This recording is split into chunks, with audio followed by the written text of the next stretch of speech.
Revenge office stories. My boss told me I had to choose my job or my unborn baby. He figured I'd walk away quietly, too scared and pregnant to fight. He never imagined I'd be the one to uncover an $11 million illegal scheme and bring his entire corrupt company to its knees. This is the story of how they betrayed me and how I made them pay. If you've ever been made to feel small or powerless by someone in charge, you know the feeling. It's that cold, heavy weight in the pit of your stomach. It's the feeling of injustice. This story is for anyone who has ever dreamed of seeing a bully get exactly what they deserve. It's about how the darkest moments can forge the strongest resolve. And if you love stories about the little guy winning, make sure you subscribe because you're in the right place. Before the lawyers, before the sleepless nights staring at documents, before everything went up in flames, my life was good. It was exactly what I'd worked so hard to build. At 37, I wasn't some kid starting out. I was a senior project manager at a fast-growing tech firm.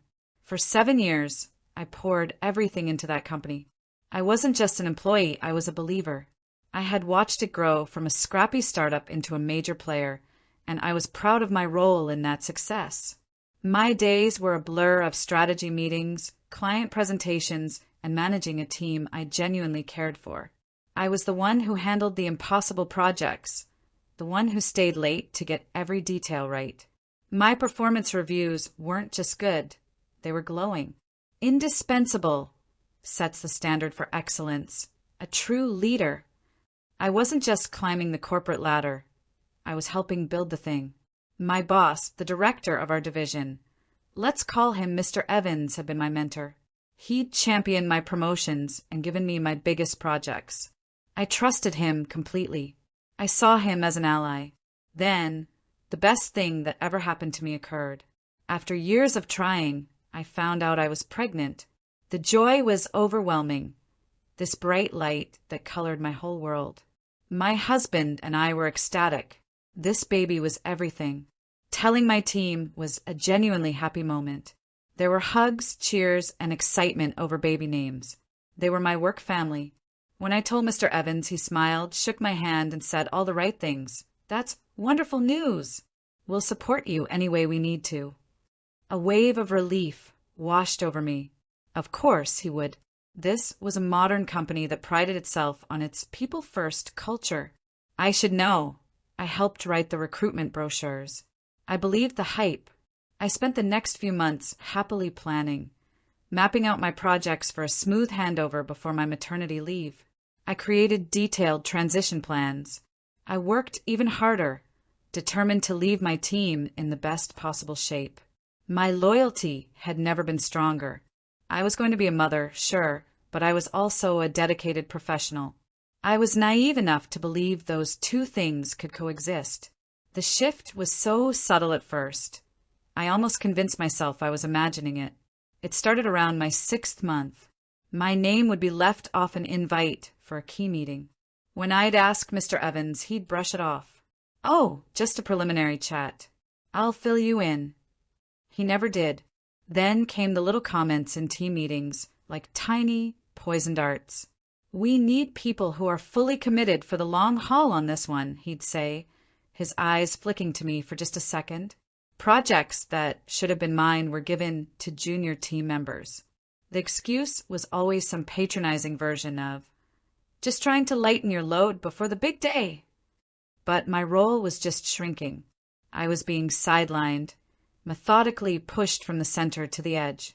The ally I trusted was becoming a cold, formal stranger. Fear started to creep in. I told myself it was just pregnancy hormones, that I was being paranoid. I reminded myself of 7 years of loyalty and a stellar track record. They wouldn't just cast me aside. I was too valuable.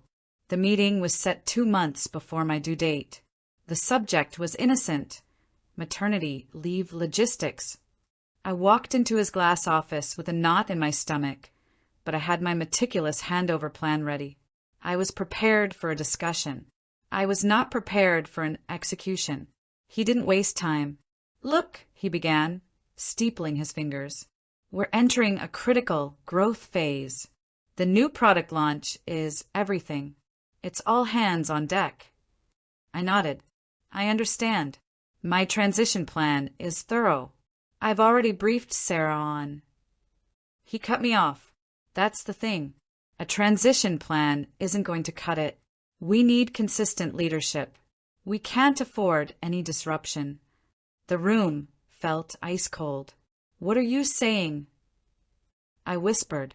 He leaned back. What I'm saying is that this isn't a good time for you to be gone for 3 months. We need you here. I stared at him, my mind scrambling. I'm legally entitled to maternity leave, I said. Under federal law, my job was protected. He sighed, a dramatic show of regret. Of course, and you can take it, but business needs come first. If you choose to take the full leave, I can't guarantee what role, if any, will be here when you get back. We might have to restructure. There it was. The choice, my job or my baby. He dressed it up in corporate speak, restructuring, business needs, but the threat was unmistakable. It was a betrayal, so deep it felt like a punch to the gut. 7 years of my life, my loyalty, my hard work, and it all meant nothing next to the inconvenience of my pregnancy. I wasn't an indispensable leader. I was a problem. I don't remember walking out of his office. My next clear memory is sitting on the floor of the nursery we had just painted, surrounded by an unassembled crib and tiny clothes, just sobbing. They had all the power. I had a mortgage, a baby on the way, and a career that had just been declared worthless. In that moment of darkness, I truly believed they had already won. For a week, I was in a fog of despair. The joy for my baby was poisoned by a crippling fear for our future. Every time she kicked, it was a reminder of the impossible choice I'd been given. I felt broken and alone. My husband was my rock, but I couldn't see a way out. They were a huge corporation, and I was just me. Then, one night, something shifted. I was at the kitchen table, staring at a photo from the last company awards dinner. There I was on stage, smiling, holding a trophy, Mr. Evans' arm around my shoulder. The hypocrisy hit me like a physical shock. The despair didn't go away, but it curdled into a cold, hard, diamond-sharp rage. He thought I'd go quietly. He mistook my kindness for weakness. And in that moment, I made a promise to myself and my unborn child. I would not be their victim. This wasn't just about my job anymore. This was about justice. My first move wasn't to a lawyer. It was to my laptop. I became a student of labor law, devouring everything I could about the Family and Medical Leave Act, or FMLA. I printed it out, highlighted it, and read it until I could recite sections from memory. There it was, in black and white. Eligible employees were entitled to 12 weeks of unpaid, job-protected leave. They had to give me my job back, or an equivalent one. What Mr. Evans did was textbook FMLA interference and retaliation. It wasn't just unethical, it was illegal. Knowing I was legally right was like being handed a shield. Next, I started building my case. Brick by brick. I needed receipts. I created a secure, personal cloud account and started documenting everything. I saved every glowing performance review. I found emails from Mr. Evans praising my instrumental leadership. I put them in a folder labeled before. Then I created a folder labeled after. In it went every email where I was left out of a meeting. I documented every rerouted project. I wrote down every passive-aggressive comment, noting the date, time, and witnesses. The contrast was stark. It was a clear, deliberate pattern. But my gut told me this was bigger than just me. His confidence had felt practiced. I thought about colleagues who had left suddenly. A marketer who was restructured, out of a job right before her honeymoon. I found her on social media and sent a vague message. We met at a small cafe. I took a breath and told her what Mr. Evans had said to me. The look on her face was all the confirmation I needed. They called it restructuring for me, too, she said. I'd just submitted the paperwork for my unpaid leave.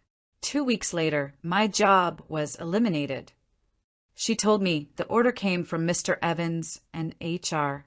She was my first ally. She gave me another name, who gave me two more.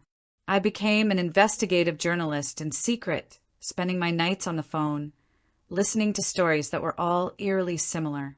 The company had a system. When a good employee needed to take legally protected leave for a baby, a health crisis, anything, a process would begin. The employee would suddenly face manufactured criticism, get put on a performance improvement plan for fabricated reasons, and then, right before their leave, their job would be eliminated. It was a brilliant, evil way to churn through loyal employees when they were most vulnerable. The smoking gun came from a former junior HR coordinator who'd quit in disgust. He sent me an internal HR guide. It was a step-by-step playbook for creating a false paper trail to justify a firing. It even had a section on timing the separation to minimize operational disruption, specifically mentioning how to work around FMLA leave periods. This wasn't just a few bad managers. This was a coordinated strategy, hidden in corporate doublespeak. Armed with this, I knew I needed a shark. I found a firm specializing in employment law and whistleblower cases. The lawyer explained that under my state's Whistleblower Protection Act, I was protected. If they fired me for bringing this to light, the penalties would be catastrophic for them. This was never just about getting my job back. It was about making them pay. Our legal team calculated lost wages, damages for emotional distress, and then the big one, punitive damages, designed to punish a company for malicious behavior. Based on the number of victims and that horrifying HR guide, he crunched the numbers. By filing as a class action lawsuit, he landed on a strategic starting point for the battle to come: $11 million. Saying it out loud felt insane. But it wasn't an arbitrary number. It was the calculated cost of their corruption. The trap was set. All we had to do was pull the trigger. The day we filed the lawsuit was quiet. No drama. Just the silent, digital transmission of a legal document. But for me, it felt like firing a cannon. The secret war was over. The company's initial reaction was pure arrogance. Their lawyers sent a letter calling our claims baseless and without merit, accusing me of being a disgruntled employee. It was a classic bully tactic. A few months ago, it would have terrified me. Now, I just forwarded it to my lawyer with a message: "See you in court." Mr. Evans even tried to call me. He left a voicemail, his voice dripping with fake concern.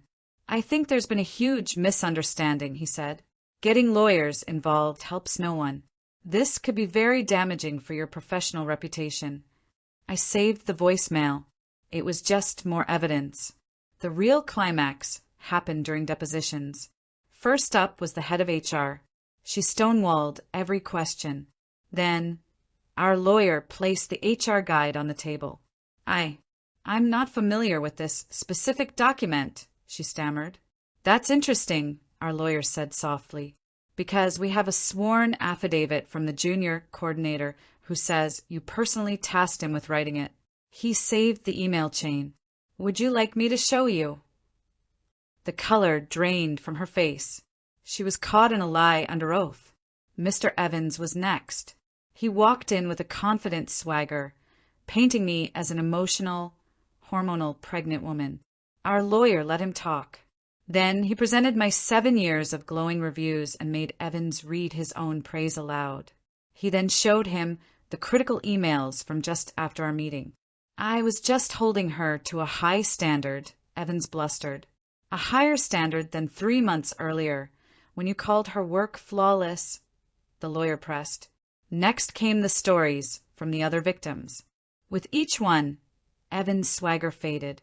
For the finale, our lawyer slid a transcript of Evans's voicemail across the table. Evans stared at it, his face turning red, and refused to read it. So our lawyer read it for him, his voice echoing in the silent room. "Is it standard practice," the lawyer asked, "for a director to privately contact an employee who has filed a lawsuit and warn them about damage to their reputation?"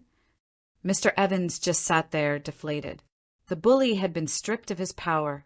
We all knew it was over. Facing a mountain of evidence and a PR nightmare, the company buckled. They wanted to settle. They tried a lowball offer. Our team simply replied, "Our number is 11 million. We'll see you in court." A week later, they agreed. I was home, just weeks from my due date, when my lawyer called. We got it. $11 million. I let out a breath I'd been holding for 6 months. It was a tidal wave of relief. The money was a symbol. It was the price tag for their corruption. It was the company, in the only language it understands, admitting we had won. The fallout was swift. As part of the public settlement, Mr. Evans and the head of HR were fired. Their careers were ruined. The company was forced to completely overhaul its HR department and bring in external monitors to ensure they followed the law. 2 weeks later, I gave birth to a beautiful, healthy baby girl. Holding her, I knew every second of the fight was worth it. I had shown her, before she could even understand it, that you don't let bullies win. The settlement gave me the freedom to choose my own path. I started a small consulting firm, advising companies on how to build ethical, truly people-first cultures. We made sure the money was distributed fairly among all the victims, changing their lives. But the greatest victory was a text I got from Anna with a picture from her long-delayed honeymoon. It just said, "Thank you." We had gotten justice, not just for me, but for all of them. They thought I was disposable. They gambled on my silence and my fear. But they didn't realize that in trying to take away my future, they gave me a cause. They showed me that sometimes the only way to fix a broken system is to burn it down and build something better in its place. What's the most satisfying workplace justice story you've ever heard? Share it in the comments below. Let's make this a place where people know they aren't alone. And if you believe in justice and want to hear more stories like this one, hit that like button and subscribe to the channel. Thank you for listening.